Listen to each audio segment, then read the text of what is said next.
Ladies and gentlemen, please welcome Karen Vanya, KPMG St. Louis Office Managing Partner.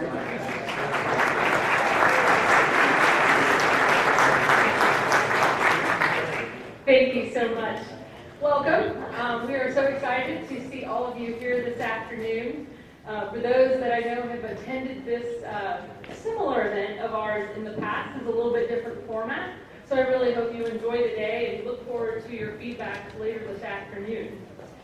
So on the agenda for the day, many of you saw that we've got several different breakouts. So after our first session here that's going to talk about data and analytics and KPMG's views on how DNA is impacting the ways organizations address business and conduct their business today.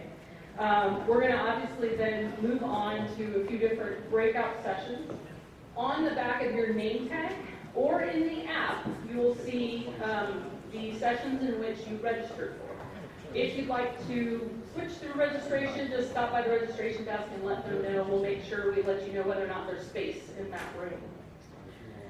So again, we're excited to use our KPMG Events app. If you have not already logged in and filled that out, want to help me move the slide forward? There you go. There's the code, the event ID code for you to pop in so that you can go ahead and pull up our Insights event today. So obviously, our key goal today is to not just talk about one area, but get a chance to talk about both what's going on in the latest accounting trends, tax trends, and also the latest in technology, some of the various different advisory services that KPMG offers. Wrapping all of that up with what I hope to be is pretty outstanding keynote speakers that we have at the end of the day today, focused on the post-election economic landscape. Spend a little time talking about both the tax, business, and regulatory challenges that we may be facing in the future. A couple additional reminders. So you will receive one CPE for each event that you attend today, each session you attend today.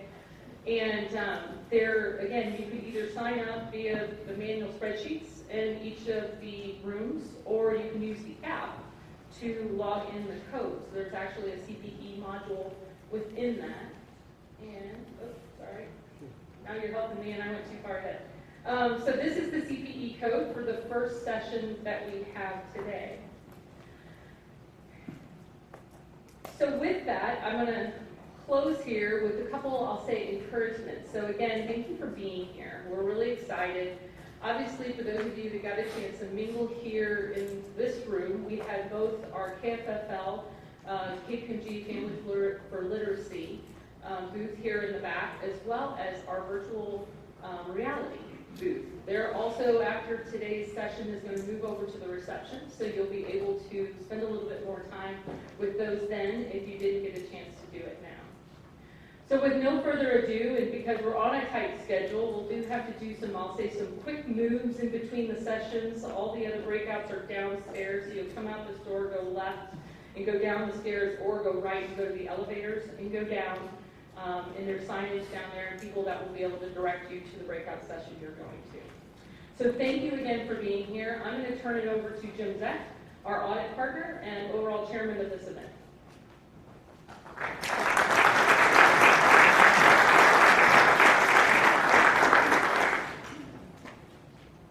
Thank you, Karen. As Karen mentioned, I'm Jim Zeck, audit partner here in St. Louis, and I've had the opportunity to serve as, I'll say, the planning chairman of this event, but obviously this event has a lot of people behind the scenes that do a lot of help, so I want to thank them first and foremost, because I'm not sure I'll get the chance to thank them later. But more importantly, as we're putting this event together and trying to think how we broaden the scope of its impact beyond what we've done historically, one of the immediate things that came to mind was data and analytics. We obviously talk about that and hear about that a lot every day as technology, processes, and the immense amount of data continues to expand every day. So we thought we'd kick off this session talking about the latest trends in data analytics and bring up some really experts in this field to give some perspective on what data analytics means to companies, how they're taking that journey to realize the impact of harnessing the power of data analytics, and really where we've seen experiences where things have gone well and maybe haven't gone so well, and try to impart some of that wisdom upon the group here, and really lay the foundation too for some of the additional breakout sessions where they'll take some deeper dives into some data analytics solutions and what have you. So with that, we really want to make this a roundtable forum. So if you have any questions as we go through this dialogue with some of our esteemed panel here, please feel free to raise your hand, or we'll save some time at the very end to open up for Q&A.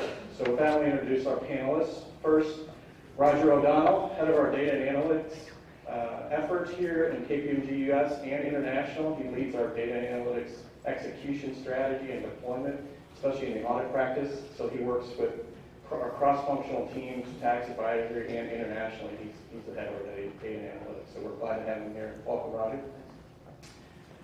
Next, Todd Randolph. He is part of our advisory group. He leads a lot of the Oracle analytics solutions and is a team leader in developing and executing analytics strategies in the advisory practice. And finally, Tejas Varya. He's a managing director in our tax practice from an analytic perspective, works with our Ignition Center in Denver, where we've developed a lot of technology expertise in developing data and analytic tools to help our clients and go to work with those. So welcome, Tejas. Appreciate it.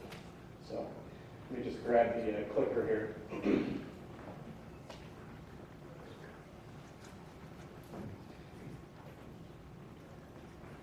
So data analytics, we hear a lot about that in the marketplace, but I know for people like myself, it's hard to get my head around what all that means and how do you harness the power of DNA.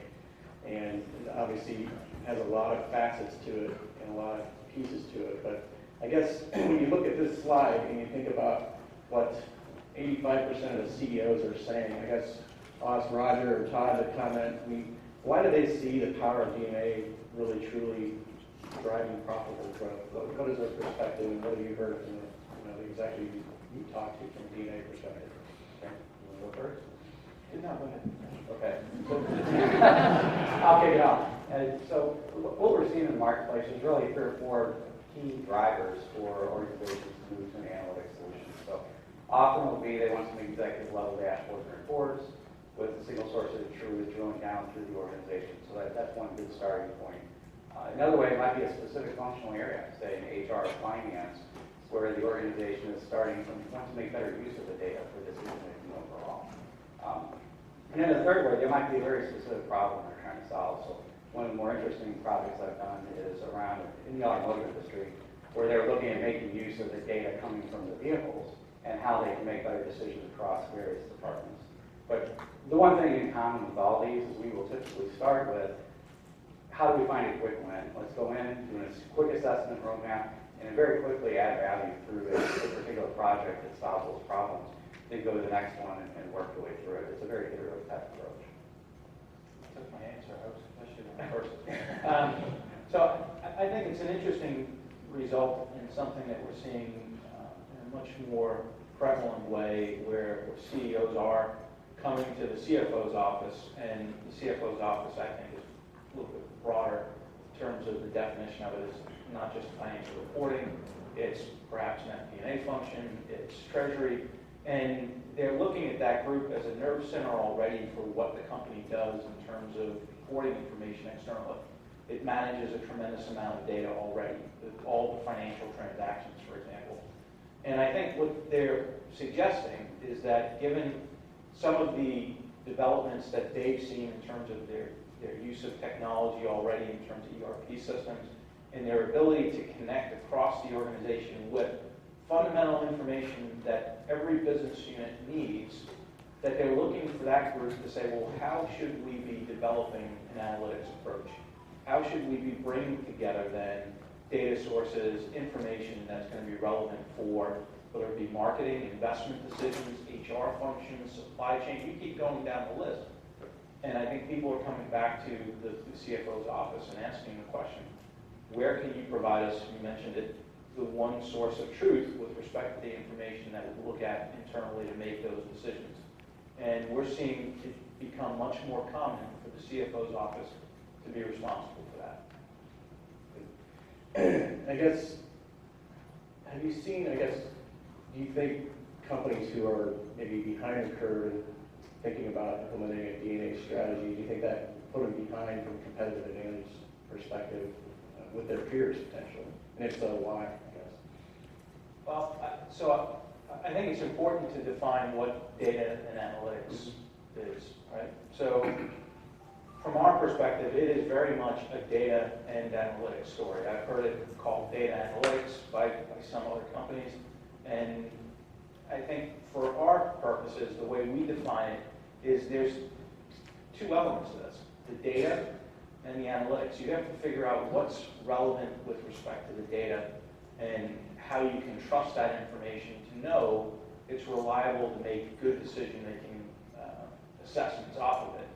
And then it's about the analytics. What are the right questions that you need to be asking in terms of what are you trying to do? What are you trying to manage better? What are you trying to do from a prediction standpoint? Are you trying to engage with your customer? Or are you trying to make better decisions